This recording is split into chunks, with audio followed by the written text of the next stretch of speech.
Blended Learning תמהיל. בעידן בו אנו חיים מתקיימת מהפכת מידע ותקשורת. הטכנולוגיה מתפתחת בקצב מהיר ומתחוללת מהפכה ממשית. טכנולוגיית המחשוב תופסת מקום מרכזי ומכריע. מהפכת המידע משפיעה גם על התחום הלימודי-אקדמי באופן ניכר.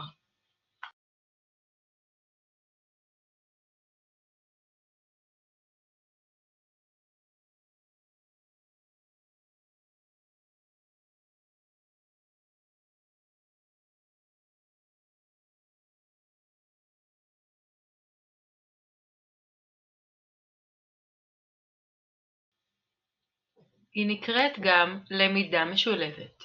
מדוע? מאחר ומשלבת בתוכה למידה מקוונת ולמידה פרונטלית. הדרך האפקטיבית ביותר היא לשלב בין סוגי הלמידה השונים, וליצור תמהיל למידה.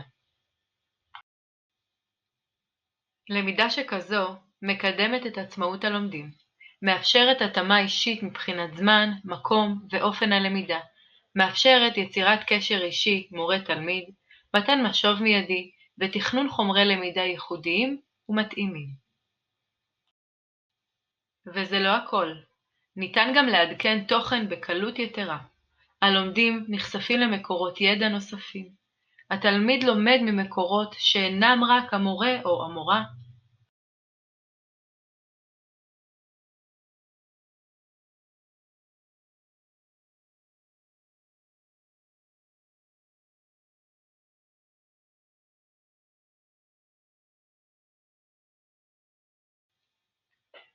לפניכם מהלך סדור לתכנון למידה משולבת הנקראת גם למידה היברידית, תוך התייחסות לממדי הלמידה ההיברידית.